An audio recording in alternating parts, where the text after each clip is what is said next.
What's up, everyone? Welcome to Dipped in Tone. I am Rhett. I'm Zach. And we're back for another episode. Tell me all about Starfield. I got to know. Oh, man, Starfield. So I love it. I knew it was one of those games. Thought, I like Fallout. I like Skyrim. I think I'll like this, but I really like it. And one of the reasons why I like it is because you can just, in any of these games. Have you played any of these games? Yeah. I played Fallout 3 for years. Okay. I played Skyrim since it came out. I've got Fallout 4, but I don't like it.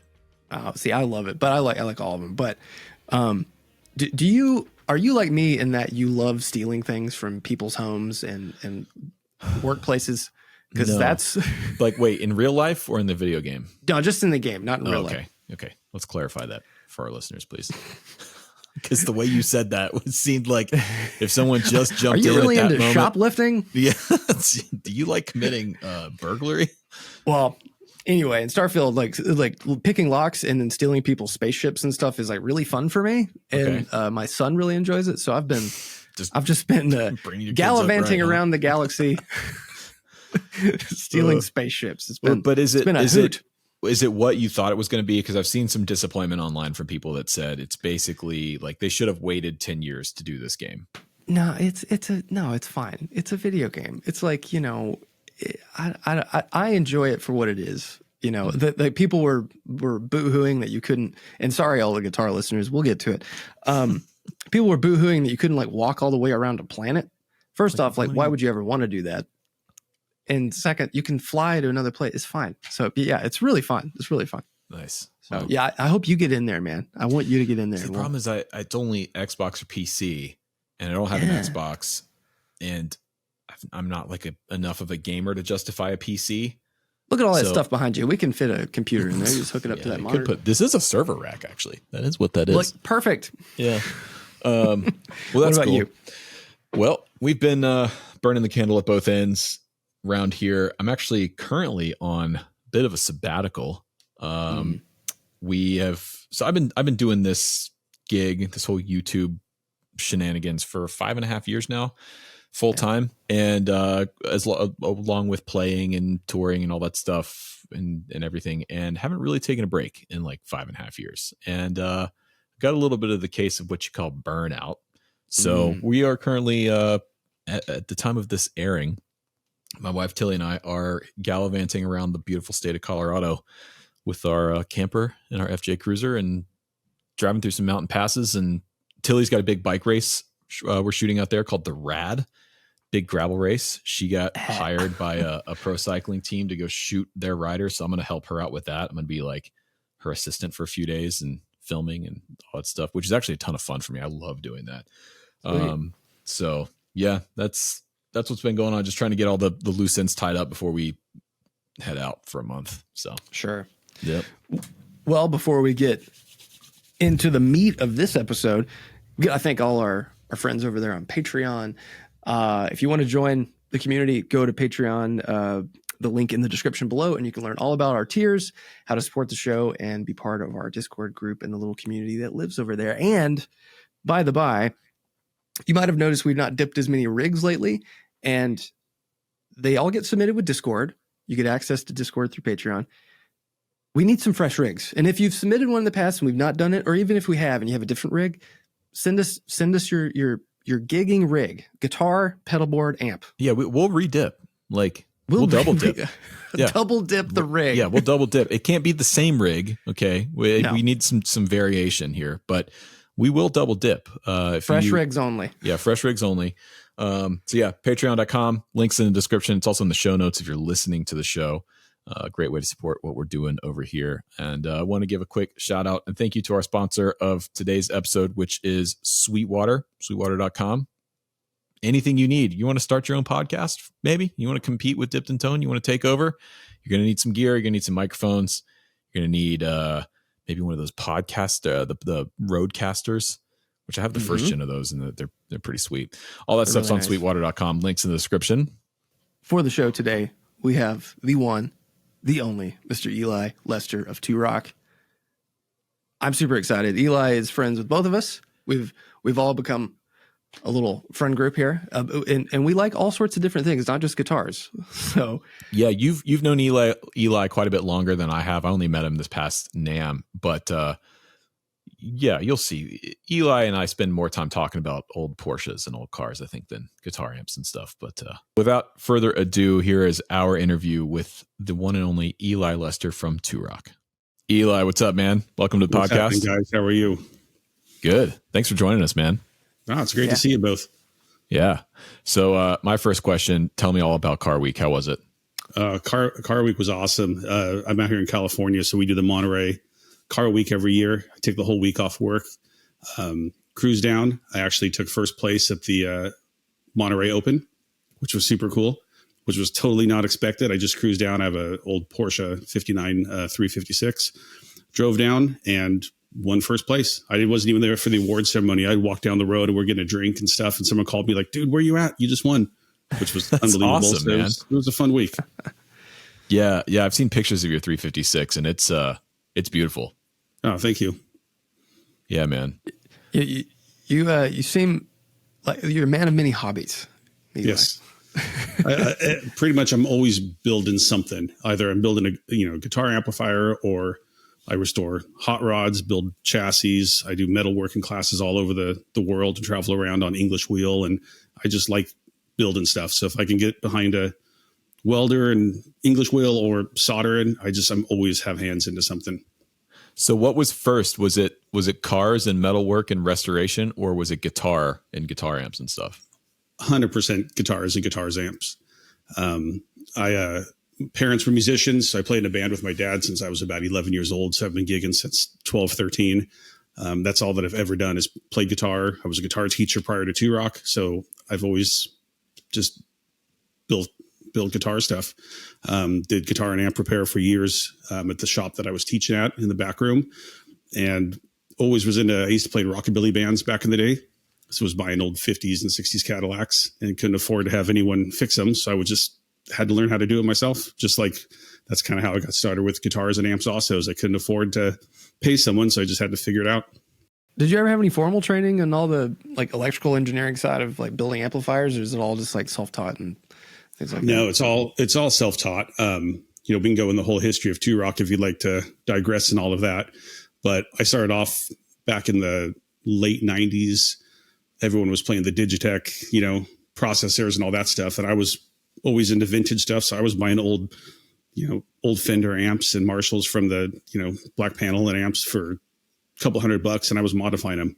So I think, freshman year of high school, I had a Ampeg SVT head that I'd bought for, $200 and put a gain channel in it and old Basement 10 amps and modified them. And that's just, I was always into it. Everyone was buying modern equipment and I was buying old tube amps and figuring out how to make them work for guitar.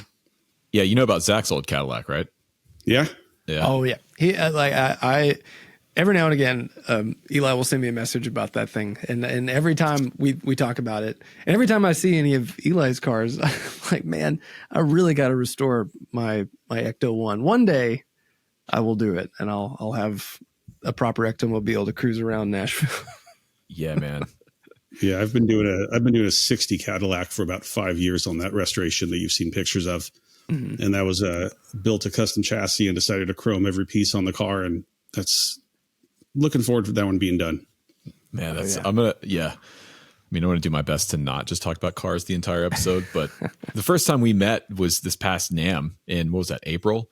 And I think we talked about guitar stuff for maybe 30 seconds. You were like, yeah, this is the new amp we got dropping. And then it was square bodies and 911s and everything else from there. Yeah. So, yeah, man. So, okay, I have a question. You were mentioning back in the, in the 90s, you were modifying these amps and getting into the stuff. Where were you getting your information from back then? Was it all forums? I mean, this is obviously way before things like YouTube and all this other stuff. Or did you have a mentor that was showing you, or were you just kind of figuring it out yourself? Yeah, it's crazy to think about. But back in, I graduated high school in 2000. So back in the late 90s and mid 90s, there was no YouTube. There was a little bit of Harmony Central. If you go on like the old GeoCities site, you could read about stuff, but there wasn't information. So it was library books, trial and error. My first job when I was 15 was I worked at a stereo shop doing like old Kenwood solid state receivers and stuff. And I was changing power chords and little stuff. So I was pretty confident with going in there and digging on it. But, getting the old Fender schematic books and just lining it up with finding parts and tripping it out.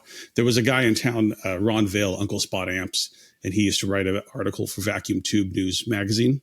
Do you guys remember that one?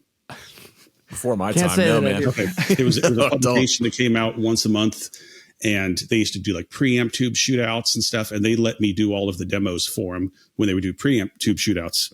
So this was like probably 97, 98, and we were just a bunch of, geeks in there going, this preamp tube sounds like this preamp tube sounds like that, this one sounds like this. Ted Weber was really involved in that group back in the day when he came out with that copper rectifier cap, and he sent me one of those to try out, and I was one of the beta testers on that back in like 97, 98. So just there was that group of older guys that were pretty helpful of getting started tweaking on stuff. That's so cool. So when did you get into building amps? I kind of got in more of the modification side of it more than scratch builds. So to go backwards, when I was actually playing with Robin Ford, I was touring with him, with the Ford brothers. We were the opening act for it. And he had his Dumble amplifier, and same thing. This was pre-internet. So I was like, I'm going to go to Guitar Center and grab one of those things. That seems like a good idea. And obviously that didn't happen. And that's when I got to know Bill Krinard, who was the original founder of Two-Rock. And this was back in probably 2001 or 2. And started hanging out with him, and he would give me all of the Two-Rock amplifiers to take on the road and play with and tweak. So I would take the old amps and say, when I'm playing live and I have the gain on with the mid control, it kind of gets brittle, this and that. So I kind of started working with Bill just on tweaking them and whatnot. So that's kind of how all of that started. And you mentioned playing with Robin Ford. So tell us about that. How did that come to be? I was in a rockabilly blues band, and we just got the opening slot playing at the San Jose Blues Festival, and we got to do about a dozen shows with him. But that was the first time that I saw, the high-end boutique Dumble amps and stuff in person. Yeah, I got to see Robin right before the pandemic here in Atlanta. It was like literally a week before everything shut down. He was playing at City Winery, and pretty smallish room, 300-400 cap room, but that was the first time he had his Dumble, the one, right? And the room was small enough that you're basically hearing the amp on stage. You're hearing stage volume, and hearing Robin play his amp in the room, that's what really made the Dumble thing click for me. It's like in the hands of the player that the amp was built for, especially a player like Robin Ford. It was like, okay, now I get what all the hype is about now. I hear it, I see it. I couldn't make that amp sound that way, but in the right hands, it can be just biblical. Right. Yeah, and fortunately, every time I plug one, it still sounds like me playing through it. Okay, before we get into like everything else, can we just keep the talk going about kind of like the progression into Two-Rock from there? Like after you met Bill and started, tweaking the amps with him and discussing that, how did your involvement come to be, as now one of the owners of Two-Rock? Yeah, like I said, I was a customer. It's one of those.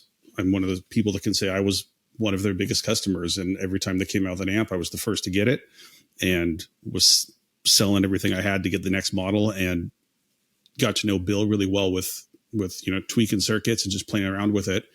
And that's how I met Matt Skinner, who's the partner of Two-Rock with me now. And I came in probably 2003 or so to pick up an amp, and he was working there, and about the same age, married, kids, just getting married, nice guy. We became really good friends. And then Two-Rock sold to Premier Builders Guild like 2011, and stayed on for a little bit as an artist, did demos at the NAMM show and whatnot, but eventually just kind of left. Mac stayed on as the general manager. And then early 2016, Premier Builders Guild was kind of disbanded and was just closed its doors. And they gave Mac and I first right of refusal to buy the brand. So we bought Two-Rock and called Bill and got Bill back as, doing some design and consultant for us, which was really cool. So got everyone back together, and, we literally got a dumpster and threw away chassis and everything and started from ground zero. And that's where we're at now. It's been a lot of fun. So how was the process taking it back from Premier Builders Guild to getting where you are now, was it challenging? You mentioned having to start at ground zero. So were you just redesigning circuits from the ground up, or were you taking some of Bill's old designs and reworking them? Yeah, luckily I was already playing around with Bill on an amp that turned into be the classic Reverb Signature. And ironically enough, right before we bought the company, we were doing video clips of that amp, for just a potential model that maybe he was going to do something with, or, we didn't know. So we already had that one kind of in our back pocket. And that was one of the things in the back of our heads, like, well, we do have this thing that we could use that would be really cool.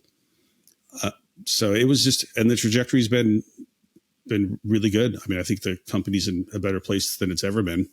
Yeah, for sure. And I mean, it's something that I've seen, having played a bunch of the older stuff. I played some early ones and then some of the PBG stuff, but it feels like now everything is just this level of refinement. And that's one of the questions that, people know that I have a handful and I adore them and talk about them a lot, but people often ask like, what's the thing about these amps that makes them so good? And for me, it's just, there's this amazing connection that you have to these amps when you plug a guitar through a pedal board or especially straight in, that not many other amps have. Like, try as they might, sometimes there's just this disconnect. And I feel like with the stuff that you guys do, there's nothing between you and the amp but a cable, and it's all on you to make it work. But they're so responsive and dynamic, and they have such a great sound. But if you were to distill what the Two-Rock sound is, like, can you do that? Could you say this is what your goal is with every amplifier? I mean, for me, it's really how the amp feels more than how it sounds, because if it doesn't feel right and you don't get out of it what you put into it, it's not fun to play through and you don't enjoy it. So you really get out of it what you put into it. And that's, like I said, it's really how the amp feels. It needs to be comfortable to play. And, we're priced at the top of the market. So guys do come to us and say, oh, this is crazy. You can buy a Hot Rod DeVille for $1,000. And I'm like, yeah, you absolutely can. And you can play your show and you'll probably sound the same. And no one in the crowd will really even notice that it sounds different, but it's not inspiring for you to play through it. And it doesn't feel good. So we build them for the artist, not for the audience, if that makes any sense. Right. Yeah. There's like this. So I'm relatively new to the Two-Rock thing. You built this one for me, a few months ago. And I had the opportunity to take it out on a few shows recently. But before that, I had never really played a Two-Rock until, outside of like a music store or something like that. But in February, I was on tour and we played in London. And because of, we were coming from the Netherlands, because of Brexit and everything, we weren't allowed to bring our backline into the country. It was a huge mess. And so luckily, a friend of mine, Luke Bowman, lent me his Two-Rock. It's the Studio Signature 35. The smaller guy. Yeah, the smaller guy. And we were playing a small club, and I had the amp set where I like it, kind of edge of breakup, lean into it, but the master volume turned down like almost as low as it would go, just to keep the stage volume in check. And generally, when you do that with an amp, they can kind of start to fall apart, and this didn't. It held together. And now, after spending a few weeks with this one, I think if I was going to describe the sound, the Two-Rock sound, it would be fidelity. It's like there's more information coming out of the speakers with this amp than with other amps that I've played or owned over the years. And I mean, you and I have talked a little bit one-on-one about, where that might come from, but, I know you put a ton of detail work and thought into not just the circuit design, but things like, your pot choices and little detail things that maybe I think that's where this fidelity is coming from. Yeah. I always say it's just got more bandwidth. It has more lows, more highs. We're looking for as much information coming out of there as possible. But yeah, component selection is, we have parts made for us. We have our potentiometers made for us, capacitors made for us. We get in the weeds on a lot of that stuff. And we're always, tweaking out on one little piece at a time. And even the vintage Deluxe we came out with, and I remember the traditional clean and all these amps, we've had 10 or 15 of them boxed up, ready to go out the door. And I come into work the next day and go, guys, you're going to kill me, but we got to pull them back out because I want to swap this one part. So if you come, we play at the Torch Club in Sacramento about once a month, and I always have my amps out of the chassis there. That's one of my plays. So I always have amps out with alligator clips and screwdrivers and adjusting trim pots to find right values. So you always, nothing makes it exponentially better, but this makes it 1% better. This makes it 2% better. I like this. So component selection is, a really big deal. How we actually build the amplifier, is a huge deal. There's a lot of stuff we do that just makes it a Two-Rock. And, I get to build and help design my ideal guitar rig. That's what we're doing. We don't build something for a price point. We don't say, oh, we need an amp that's going to be a 2-channel, with reverb that's going to cost us $2,500 out the door. We just tweak and tweak and tweak and tweak on it until we think it's perfect. And then that's where it's at. We just released the chorus and you saw that. And one of the first comments I got on my demo was, why is it so expensive? Which is, I don't know. I don't think most pedals are not that expensive, but that's something that it's so hard to make really clear to someone if they're shopping for a product, like why it's worth that price.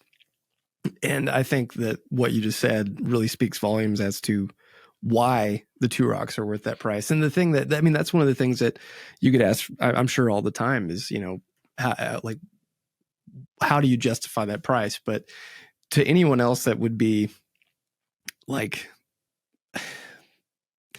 belittling or not belittling, but maybe just ragging on the price. Yeah. Like right. How do you convey that message to people that, hey, this is truly worth it? And it's not just because we want to price it that way. I mean, one is it's hard until you play the amplifier. I mean, you see the artist roster and the players that we have playing our amps. So once guys actually get behind them and take them on a spin, they go, okay, I see why this is the price point you're asking for it. The other thing people don't, I think, take in consideration sometimes is we hand build everything in house in California. So we hand drill every hole, put every eyelet in. We have our chassis made across the street. Have our transformers made in California.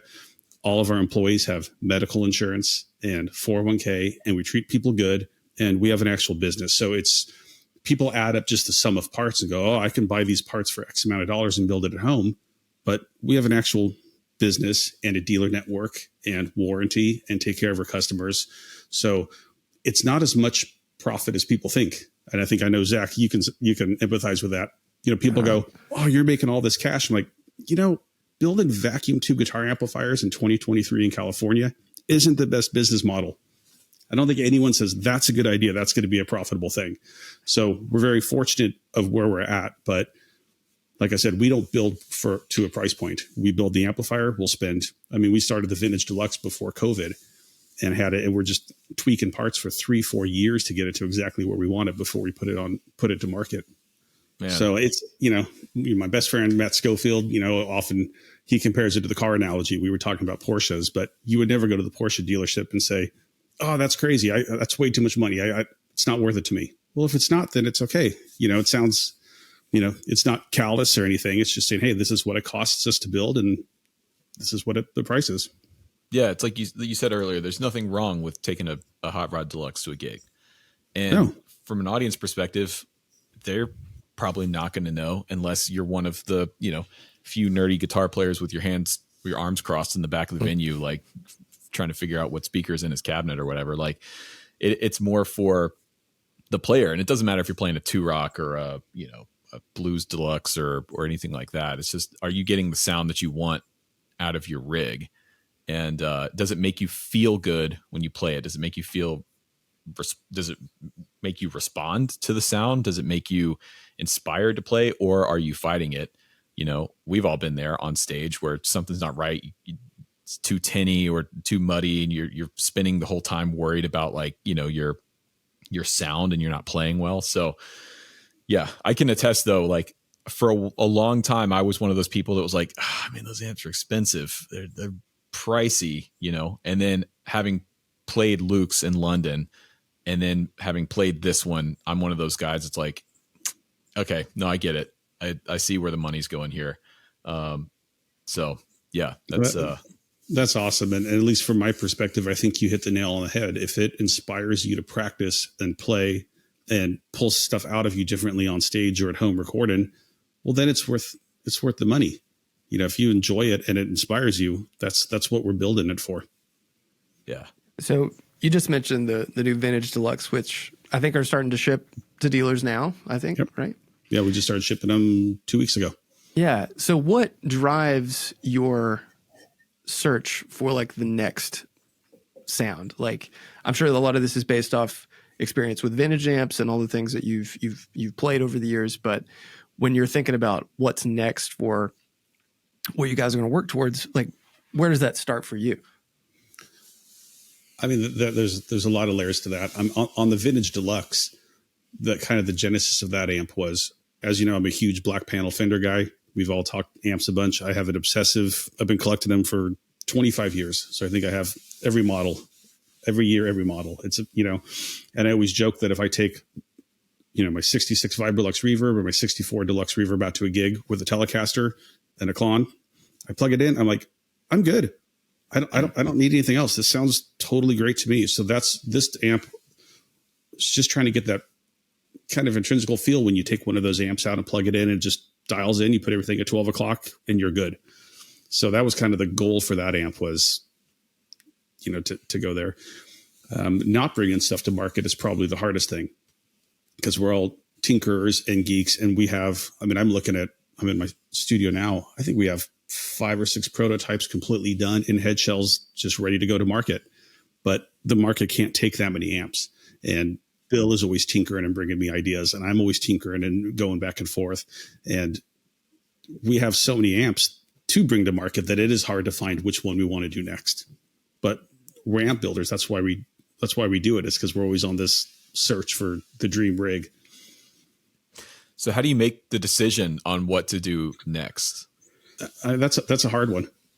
I don't have an answer for that. Answer for that.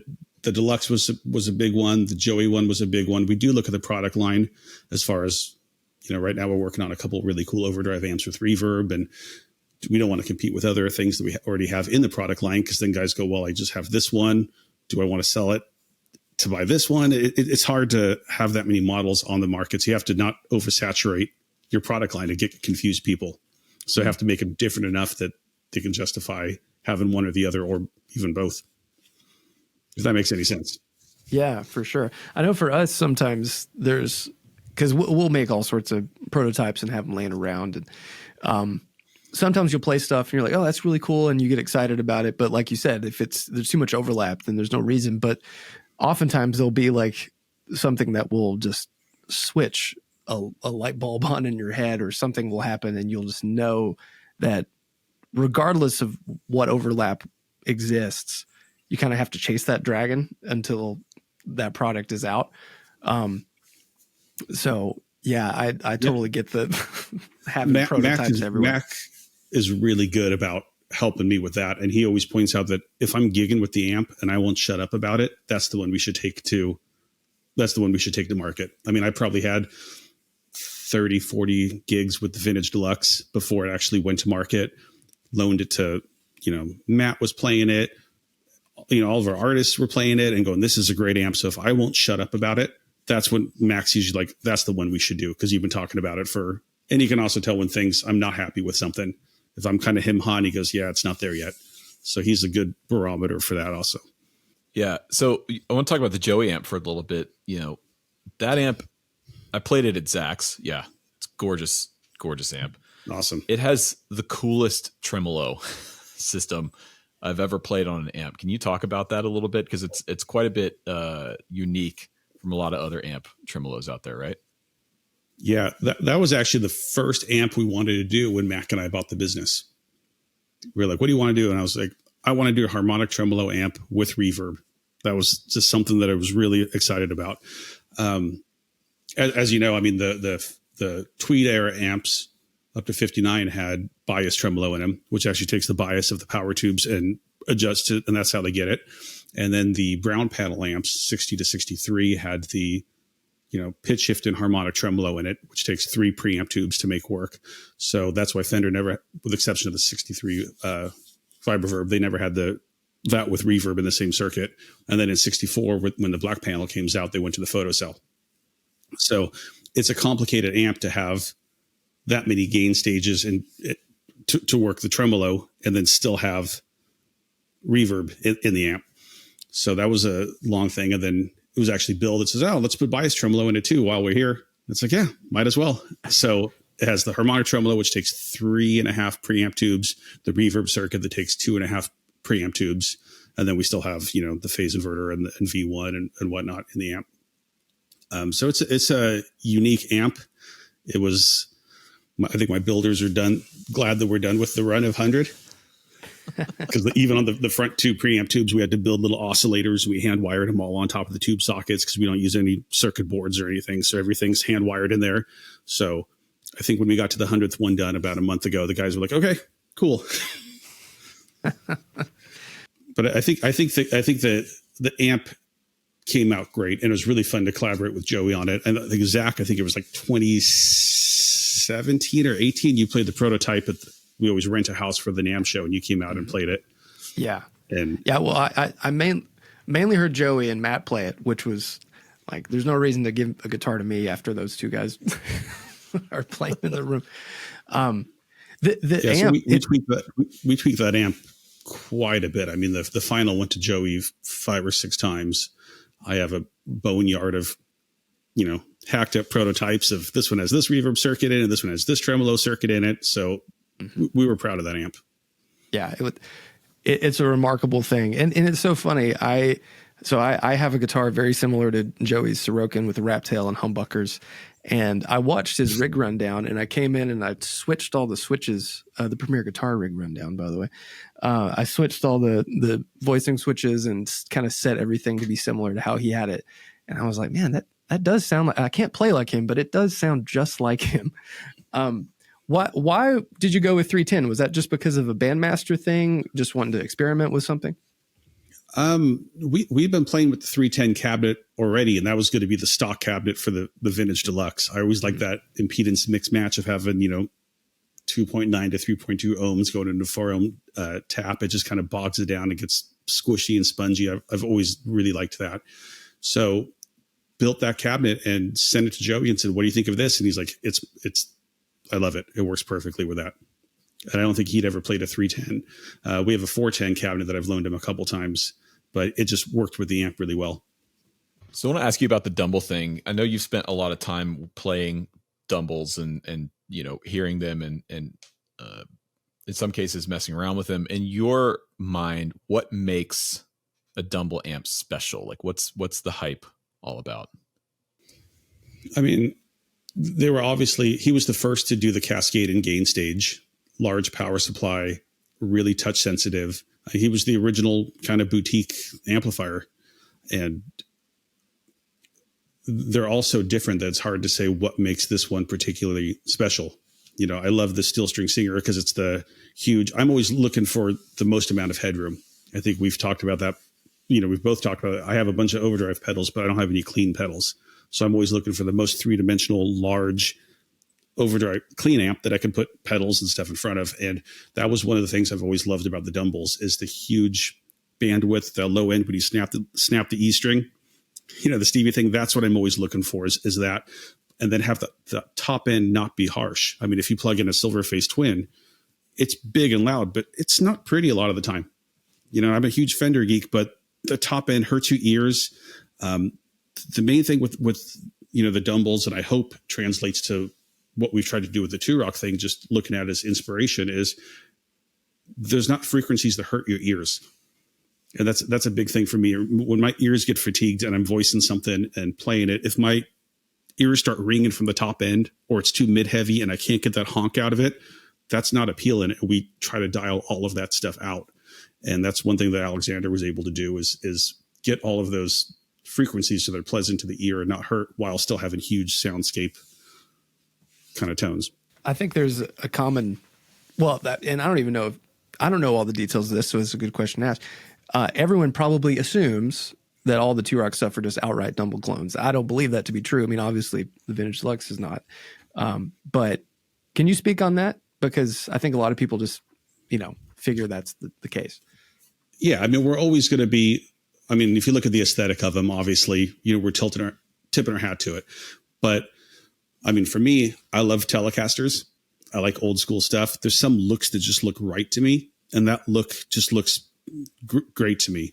We've learned a lot from him, but we pull, I think, just as much from vintage Fenders as we do from the Dumble thing, as far as inspiration and how the amp works. We don't make a direct Dumble clone. That would actually be very easy for us to say, here's a copy of this amplifier. That would be a lot easier than trying to explain to Marketplace what the Silver Sterling Signature does or what the TS1 or Bloomfield done. If we just said, this is a copy of number 2, that'd be an much easier thing for us to engineer and sell. So it's kind of stealing things that we've, inspiration. Just like if you're playing guitar licks, you borrow from your favorite guitar players. We've taken stuff from the Dumble amps that we've all been able to play and work on, but we also pull from the Fender amps and also pull from our own, designs that we've figured out over the years. So like I said, we don't have an actual Dumble clone. We did have one that looked like it, but before Alexander died, we did get in some email conversations and got to know him, not in a friend way, but at least had some correspondence with him. And at that point is when it's like, you know what, we don't even want to make one that's that close because it was just uncomfortable. So when you're dialing in an amp, what are some of those things you mentioned, like the high end and the mid range? What are some things that stick out to you as being really positive qualities of an amp? Like when you're dialing in a circuit and you found the thing and you're like, this is it. What are you looking for in that? Once again, I'll go back to the feeling thing. A lot of it's how it's feeling. If it's too harsh or stiff, sometimes want a faster power supply. If we're building an amp without reverb and an overdrive channel, I do like a faster power supply. If you're playing something reverb, sometimes I want a little bit more bounce to it.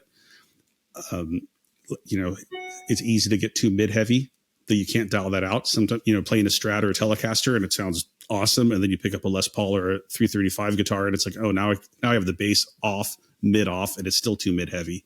So getting it to work with a bunch of different guitars is a big deal.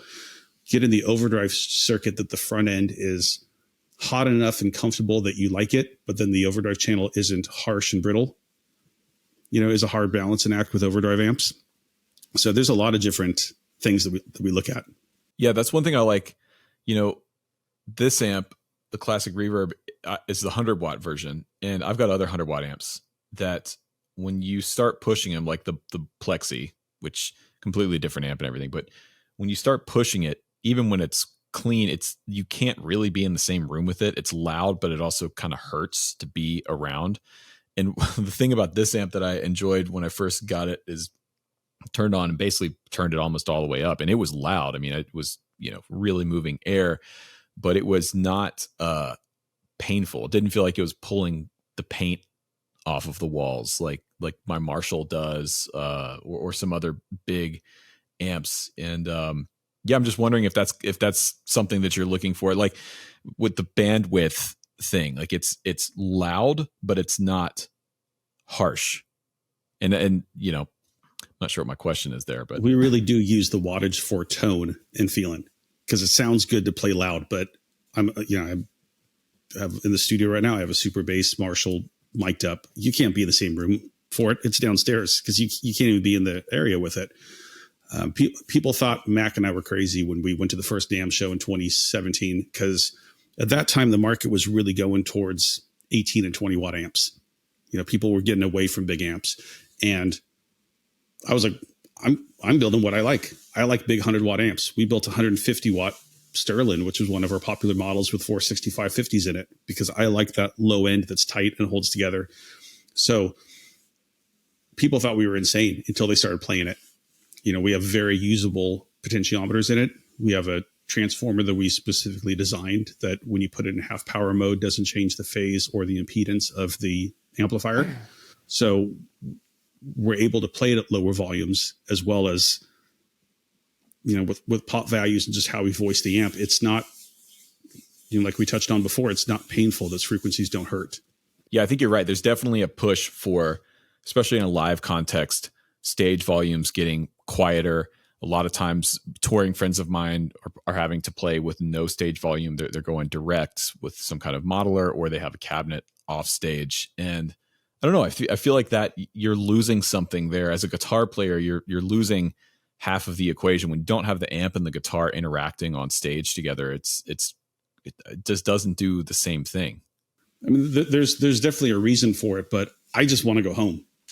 If I'm playing somewhere and my tone's bad and I can't push my amp, I just want to leave because I'm having no fun. And that's why I play live, is because I like, I'll bring 2 or 3 amps out. I'm always I'll do one set with one amp, go to another amp for the second one, play some, because you're always tweaking and stuff. But if I can't get my amp cranked up to where it's comfortable for me, I just don't want to do it. And you already touched on our master volume, which is something we put a lot of work into. You can actually turn that gain up to 2 or 3 o'clock. So the amp feels like it's up loud, you're pushing it, and then back down the master and still have it usable. Yeah.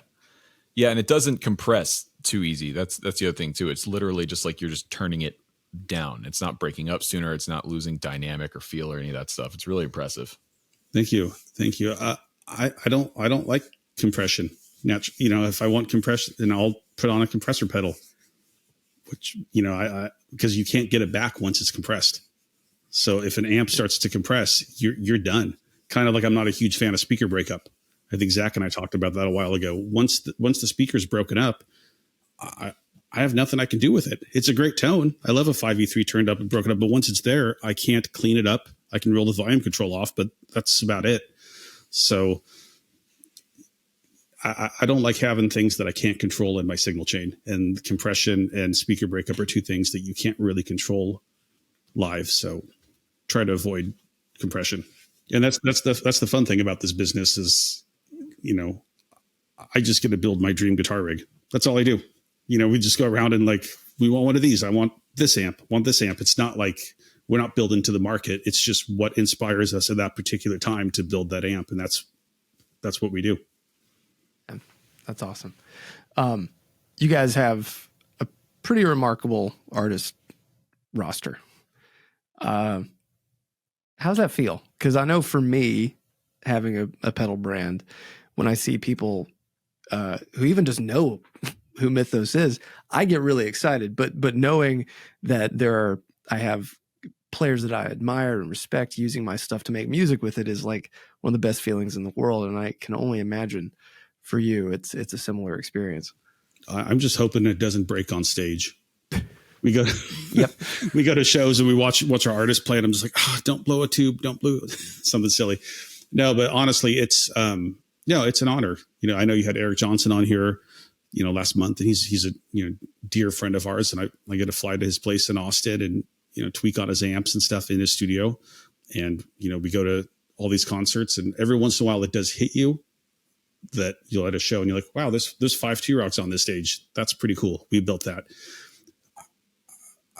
I think it's hard to find that work-life balance that you enjoy some of that stuff sometimes, because you get so caught up in the mix. And I mean, that's, you have these heroes of yours your entire life. Then once you get to know them, they're just your buddies that you talk to on the phone. It's not like they're a famous person. So sometimes you get caught up in the mix, at least I do, of running the business, trying to get the amps out there, trying to get them stuff for tour, that you don't enjoy it.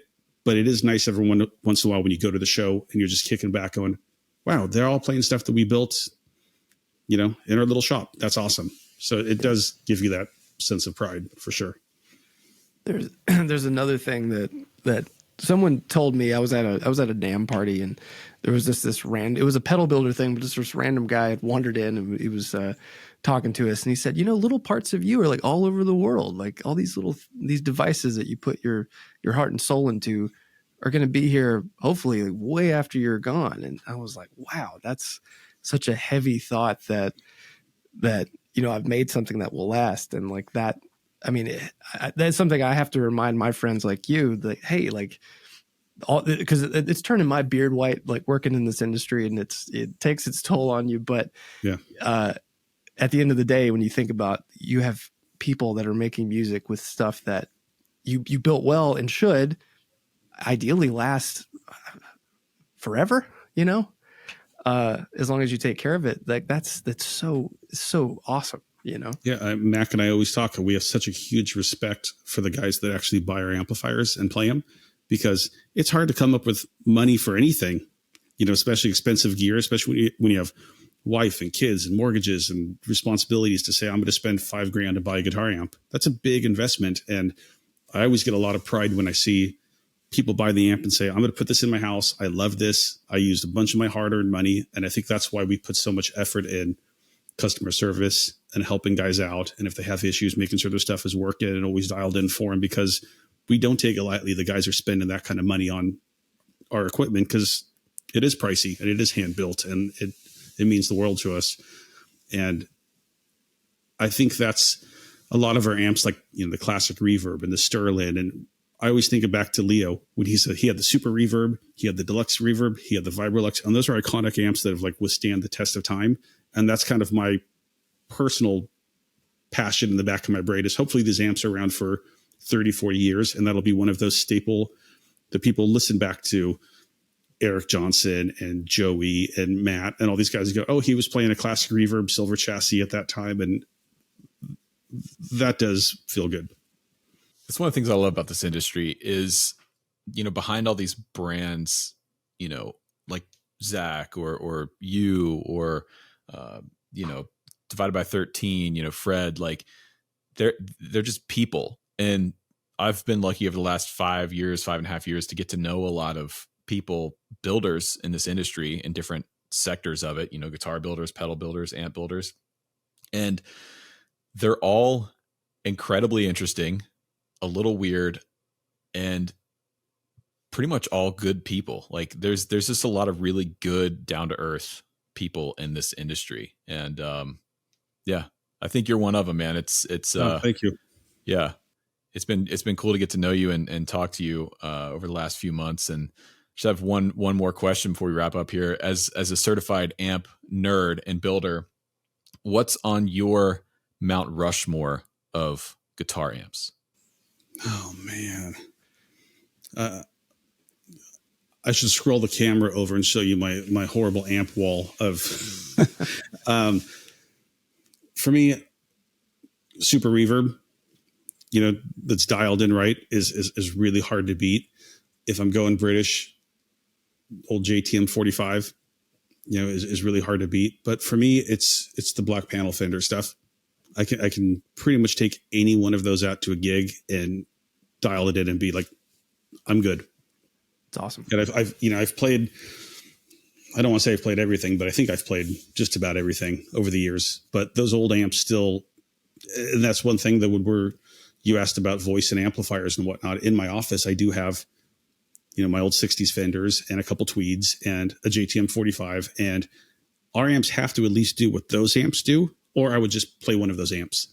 And that's that familiarity. If the top end doesn't feel like an old Fender that I love and the low end doesn't hold together like a Plexi, why bring it to market? I would just buy that amp. So yeah, I feel that. Yeah, I do too. On the black panel thing, the first time I got to play like a good black panel deluxe, like a 64, I believe it was, because they're all so different.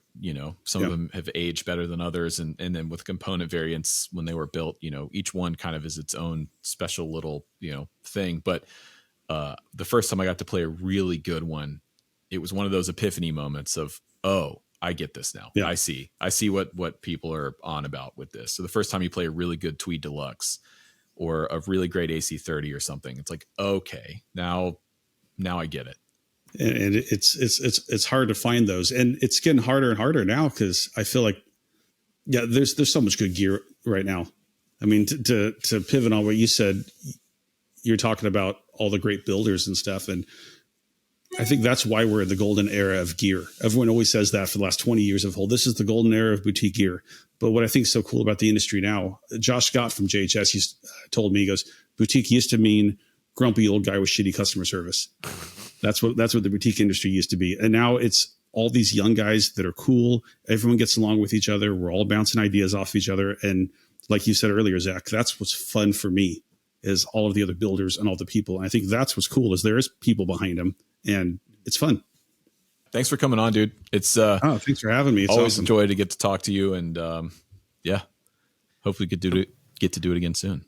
And where can everyone go to learn more about your amplifiers? The internet. Just Google it. Just Google it. Yeah, Google it. It's not, www.2-rock.com. Our Instagram has probably the most updated content on it. Dealers are always good resources for, products and models, or shoot us an email. Man, Eli is awesome. He's genuinely one of the most interesting people I've gotten to know in this industry. He's like a bit of a Renaissance man. We didn't even talk about, apparently he's like a chess wizard, which I didn't know.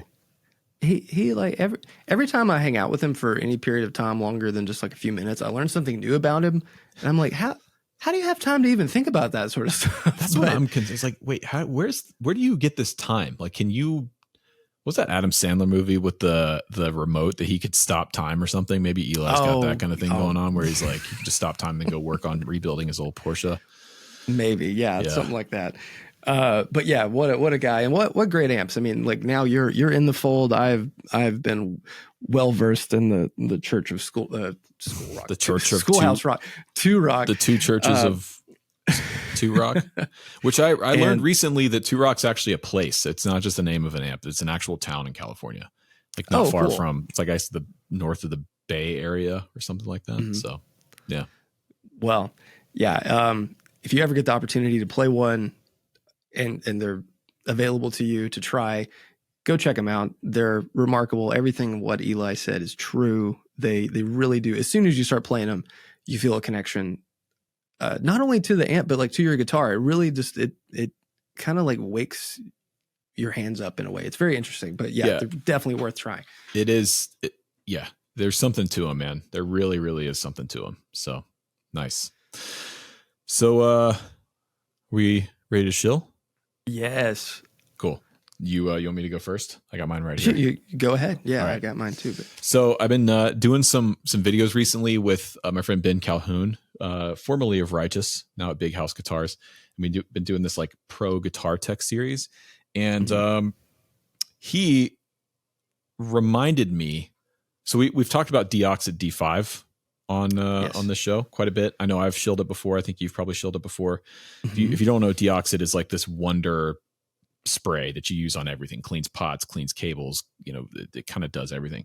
But Deoxit makes another product that you should also get when you get a can of D5, which is the Fader Lube F5. So with pots specifically, I actually didn't know this. When you use the Deoxit, you're cleaning out the potentiometer and the wiper on the potentiometer, but you need to replace what you cleaned out with another lubricant, which is what this does. It's called Fader Lube.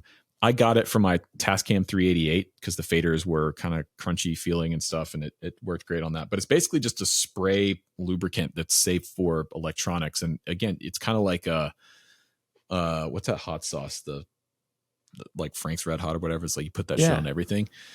Ben was telling me like, he uses this on saddles, on, stuck saddles on electric guitars. He uses this anywhere you might need a little bit of a lubricant that's safe on plastics, safe on electronics. Deoxit, right? Fader Lube. Cool. I need to get some of that. And as a PSA to everyone out there listening, do not ever use WD-40 inside your electronics on your guitar. Don't do it. It's not for that. It will ruin them. You can use it on a door hinge. You could use it on the springs of your saddle. You can use it on your bike. It's good. Water displacer. Yeah. Use it on your drivetrain, your bicycle, something like that. But yeah, I agree. Do not put it in your pots or your electronics. It'll mess it up. I have a shill that I think I shilled a long time ago, but we missed our 3-year anniversary for the show. Oh, we did? Yeah. So we've been doing this for a little over 3 years. But I was going through all my stuff. You and I both recently have been feeling like we need to clean house with all the gear. And I found this thing, the Spruce Acadia. Let's say focus. So this is made by Spruce Effects, and all of the artwork is kind of reminiscent of old national park paraphernalia and stuff. But these pedals are built on turret board. And there you go. Rad. So they're super cool. Mostly fuzzes that have a ton of controls. And usually when you see a fuzz that has 5 knobs, you're like, why does it have 5 knobs? But these all work and it sounds good. And you can make it do overdrive or fuzz. But these are all like a limited thing that he does. And it's just something that you should check out. Check out Spruce Effects. All of his pedals are like, they're not all built to this insane spec, but they're all really nice. And one of my favorite things, I don't know if this will show up, but there's a trimmer in there. Let's see. Can I get it in the light? And it just says, it says don't, to not touch it, which sounds I love. That just don't. Sounds like something Tyler from Acorn Amps would do. Yeah. I love that. But yeah, Spruce Effects. Nice. There you go. But yeah, yet again, want to thank all our patrons over on Patreon. Click the link in the description or the show notes to find all the information about supporting Dipped in Tone over there on Patreon. And submit your rigs. Don't forget. Yes. You can. We'll double dip, but it has to be a different rig. And also thank you to Sweetwater for sponsoring today's episode. We have links in the description to all that stuff down there. So yeah, don't forget to subscribe if you're on YouTube. Yes. And if you're listening on your podcast platform of choice, leave us a kind review and rating. It helps new people find the show. So yeah. All right. Until next time. See ya.